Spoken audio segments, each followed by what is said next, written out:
Hello everyone. Today we're going to talk about the three skills: evaluating functions from their graphs, and function rules from equations. Let's start with some vocabulary first. This is vocabulary that you're going to see in your upcoming math classes in the years to come. So the first thing I want to talk to you about is your domain and range. Your domain is going to be all possible x values in a function. As you can see in this graph right here, your domain is being represented by this blue line, which runs across your x-axis. So these would be all your x values in your function. Your range is all your possible y values. So as you can see, this red line on the graph runs vertically on your y-axis, indicating all your y values. Therefore, we have your domain, which is your x. If you plug your x into your function, we'll get into functions on the next slide, that will give you your output, which is your range. So your x is your input, your y is your output. Okay, a function is a relationship in which each element of the domain is paired with exactly one element of the range. So you will never have so for example, I would never see -3 here going to 5 and then -3 also going to another value. Okay, for every one input, there is only one output. Okay, and again, they have a definition down here. Also, a function is a relation in which each element of the domain is paired with exactly one element of the range. So let's underline that because that's important. We also have what's called a vertical line test, which reads, if each vertical line passes through no more than one point of the graph of a relation, then the relation is a function. So let's take a look at the graph right here. If I were to draw a vertical line right at this point, it only crosses my function at this one point. So this is passing the vertical line test, which means this is a function. Now, if you have a graph with a part where it's let's do a hypothetical graph here, and let's say I have an ellipse in the center of my graph. Notice if I were to draw a vertical line, it fails the vertical line test because now it crosses my function at more than one point, which means this is not considered a function. Determine whether each relation is a function. Explain your answer. Does it pass or fail the vertical line test? So in each one of these, you can see that I've put a red line, vertical line into each graph. So clearly here in the first one, it passes through at one point. So yes, this would be considered a function. So actually, instead of writing yes, let's write passes. I'll put a P for pass and an F for fail. So that would be considered a function. This one fails, therefore it is not a function. This passes the vertical line test, so that would be considered a function. Down here, we pass the vertical line test. We only cross that function at one point. Here, this is similar to the example I just did on the last page. That's going to fail our vertical line test. And this function here also fails our vertical line test because it crosses the function at 2 points. Okay. All right, our function notation. This is typically what your function notation looks like. We're not going to get into any crazy problems involving function notation, but rather than y equals 2x, basically they're just replacing your y with f of x, and that's how we would say it. When you have f with the x inside the parentheses, we call it f of x. Function f is the name of the function. Your x tells you that x is the input. And then the 2x at the end tells you what the function does. So basically, if your x is, if your input is 3, you would say f of 3 equals 2 times 3, which is 6. So f of 3 would equal 6. Let's try the example just below that. So it says find f of 7 for f of x equals x squared minus 10. All we're doing is taking our 7 here and plugging it in where x is. So as you can see, I've rewritten it as f of 7 equals 7 squared minus 10. 7 squared is 49, and 49 minus 10 gives us 39. So f of 7 equals 39. So 7 was our input, 39 is our output.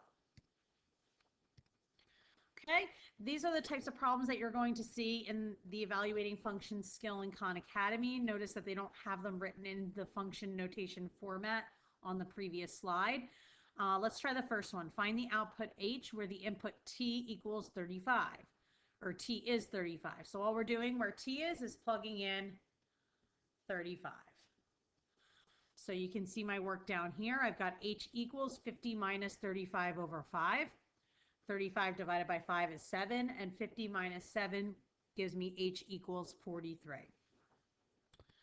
Over here, find the output h when the input x is negative 18. So where x is, you're going to see that I plugged in negative 18.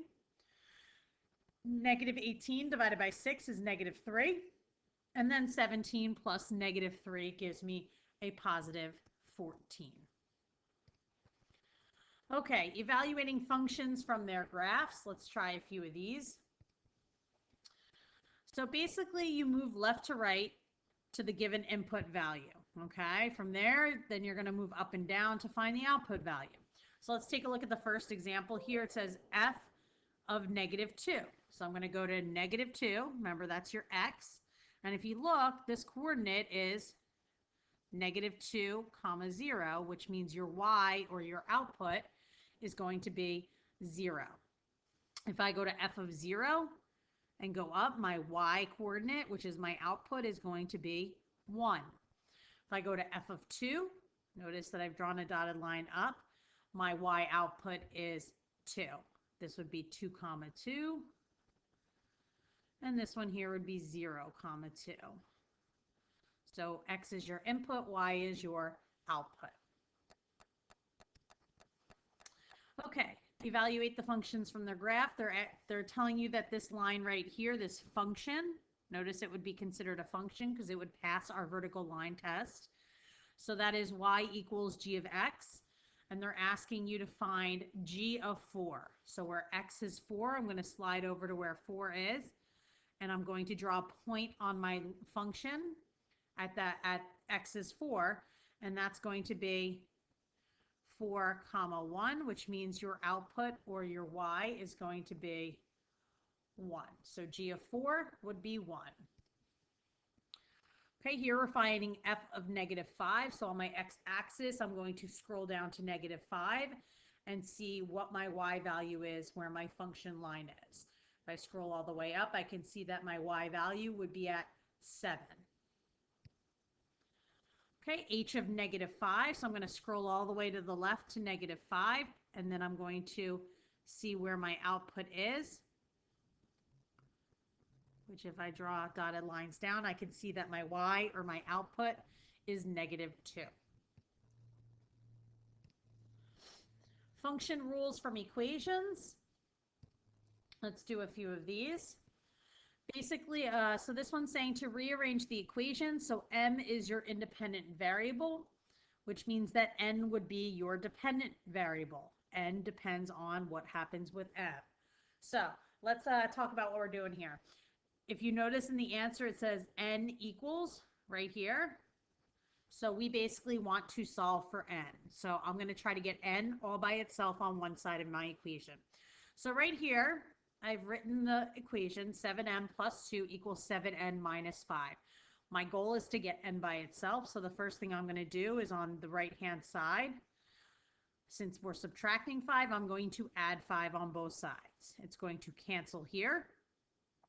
And that's going to leave me with 7m plus 7 equals 7n. To get n by itself, since this is multiplication, we want to do the inverse, which is division. So I'm going to divide by 7. And what we do on one side, we have to do to all the other terms on the other side. So now you can see I divided everything else by 7.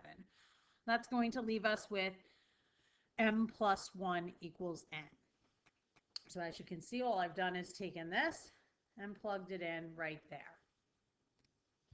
Let's try another. Rearrange the equation. So r is the independent variable, which means that q is going to be our dependent variable. So we want to solve for q. So we've got 10q minus 5r equals 30. So the first thing I'm going to do is I'm going to move this minus 5r over to the other side of my equation. Whenever we move something to the other side, it becomes the opposite. So since this is a negative 5r, the sign in front goes with it, it's going to become a positive 5r when we move it to the other side of our equal sign. So that's going to leave me with 10q equals 5r plus 30. To get q by itself, I'm just going to divide through by 10. And again, what we do to this side, we have to do to both terms on the other side. 5/10 simplifies to 1/2, and 30 divided by 10 gives me 3, leaving us with q equals 1/2 r plus 3, which then I've gone ahead and just rewritten over here. Okay, rearrange the equation. So r is the independent variable, which means that we are solving for q, which is our dependent variable. First thing you need to do here is distribute. So I'm going to rewrite my equation using distribution. That's going to leave me with q minus 10 equals 6r plus 6. To get q by itself, I'm right here. To get q by itself, we need to add 10 to both sides. So that's going to cancel on the left. And then I'm going to add 10 to the 6 on the right. And that's going to leave me with q equals 6r plus 16, which then, as you can see, I've just rewritten that over by q equals 6r plus 16. Okay, that does it for those 3 skills. The correlating note-taking packet pages are pages 22 through 25, just to the top of the page. If you would like to see additional examples, please watch the Khan Academy videos. Again, please feel free to email me with any questions that you might have. Have a great day, everyone.